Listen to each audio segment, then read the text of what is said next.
When it comes to growing healthy hair, one of the biggest problems people have is that they cannot find the ingredients for making things like hair oils. In this video, I'm going to be sharing with you guys 5 very easy ingredients and oils that you can get and use for your hair. These oils and the ingredients for making them can be found anywhere you are in the world, and they are also very affordable, and most of the ingredients are even in your kitchen. Hello guys, welcome back to my channel. It's Eva here and I have another very helpful, very interesting video that I'm going to share with you today. I previously shared a video where I highlighted some secret routines that you can try if you're looking for hair growth. In today's video, I'm going to be sharing with you guys some secret oils or just some very effective oils that you should look out for, that you should purchase and that you should try if you are looking for hair growth. Now, there are a lot of oils that are for hair growth. Most of these oils are affordable. Most of these oils may be expensive. Today's video is going to focus on the oils that are a little more on the affordable side, and they can also be found or gotten from ingredients that can easily be found whatever location you are. If the oils are not easy to find, you'll be able to find the ingredients for making the oils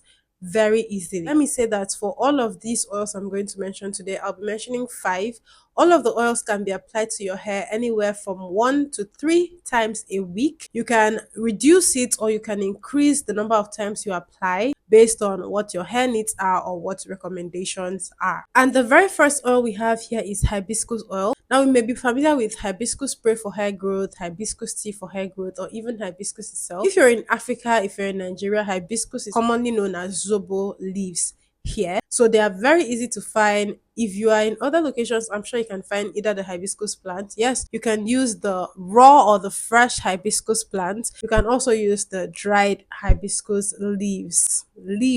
Pardon me, not plant. The flower petals, rather, not the plant. Pardon me, although the petals are derived from the plant. So, hibiscus oil is one of those natural remedies that works so amazingly well for hair growth. Hibiscus is rich in amino acids and vitamins, especially vitamin C, which helps with keratin synthesis, which helps to boost hair growth, strengthen the hair strands, nourish the hair and scalp, improve the health of the hair. Hibiscus also helps to strengthen the roots of the hair, which will prevent the hair from being uprooted from your scalp, meaning that your hair loss will also reduce. It helps to reduce breakage. It helps to add color and vibrancy to the hair. It also helps to condition and smoothen the hair strands, making your hair shiny. Now, my aim with this video is to just highlight the oils and make you guys aware of the oils. Please be kind enough and do your due diligence on each of these oils, especially if you consider using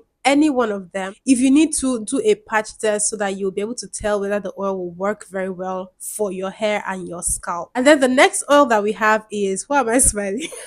Sorry guys, is rosemary oil. Now, rosemary is one of those spices that are more popularly used in the kitchen, but over time it has been discovered to be very beneficial for things that are hair related. So it's used in oils, it's used in sprays, it's used in products, and all of these products have worked amazingly well for hair growth. Rosemary became so popular in the hair space in the past year. I think it's the past year, but rosemary is so effective for hair growth, for boosting hair growth, for improving the health of the hair, for nourishing the hair, for reducing excess hair loss, for reducing hair fall, for reviving your hair, for bringing your hair back to life, especially after conditions like postpartum hair loss. Rosemary also helps to thicken the hair and manage and or reduce androgenetic alopecia. Androgenetic alopecia is a type of alopecia that is passed down from parents to children, and it happens when the hair follicles are oversensitive to the male hormones passed down to the female child or the male child. Rosemary also helps to improve blood flow circulation throughout the scalp, which helps to boost hair growth. And then it helps to nourish the hair follicles and strengthen the hair strands. I think I said all this before. So I feel like rosemary oil in particular is very well known for its ability to bring your hair back to life and to help you grow that hair, especially to waist length, if that's what you're looking for. And then the third oil that we have is amla oil. This is one of my favorite oils ever. Anytime that I get the chance, I always recommend amla oil, especially when the person is looking for mad, wild hair growth. Amla oil is an Indian oil and is derived from the Indian gooseberry. So, like other things, amla can be ingested into the body, it can be used as a medicine, and it can be used as a hair product. Amla oil has antioxidant and anti-inflammatory properties which help to reduce hair loss, treat the scalp of hair and scalp diseases like dandruff, itching, eczema, anything that makes you uncomfortable, and it just improves the health of the hair and makes your hair journey so much easier. It adds shine, it adds luster, it makes your hair look good, it increases the length, it helps to reduce hair loss, hair fall. It's just great, guys. So if you can get amla oil, even if you can't get amla oil, I'm sure you're able to get amla powder or just something to use and make amla oil at home. Then we have tea tree oil. Tea tree oil is one of those ones that I used when I first started my hair growth journey. And back then, the tea tree oil brand that I used was ORS. They had a tea tree oil jar, a cream that was so effective. In fact, that's one of the things after Amla oil. That's one of the products that made me so aware that products like tea tree oil, products like peppermint oil, products like eucalyptus oil could really help to boost my hair growth, could help to get rid of dandruff. And I used to struggle with dandruff then. Tea tree oil helped so much to reduce that dandruff and to make the itching that I used to experience on my scalp reduce so much. It's amazing. So tea tree oil helps to relieve the scalp of itching, dandruff, diseases like eczema, sometimes even lice. So tea tree oil helps to reduce unwanted hair. For example, a condition like hirsutism, where females grow unwanted hair in parts of their body where they would typically not have hair. Tea tree oil can help to reduce that unwanted hair and get your hair growing back in the normal places. It also helps to strengthen the hair and relieve the scalp of dandruff. I think I've said this before. And then last but not least, we have thyme oil. Now, I feel like this is one of the least popular oils when it comes to hair growth. We know of rosemary oil, and rosemary is a spice.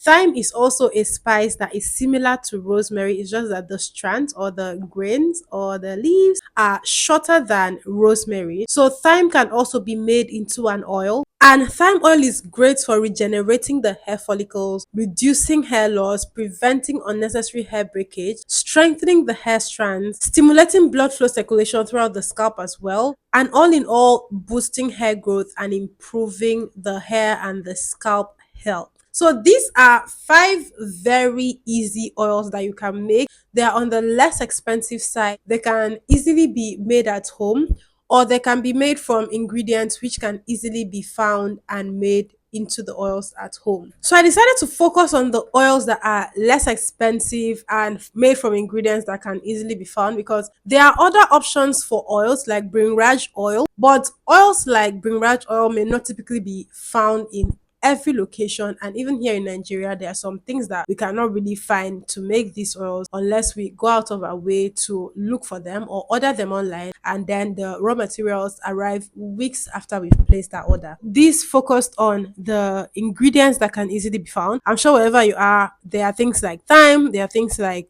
rosemary. You can easily find amla oil because these ones have gotten so popular that they are in demand and they are supplied all over the world. So if you found this helpful, thank you so much for watching. If you have any other thing to add, or if you feel like I missed 1 or 2 points, you can point them out in the comment section. If you have anything to add, leave it in the comment section. Thank you guys so much for watching. I'll see you in my next video.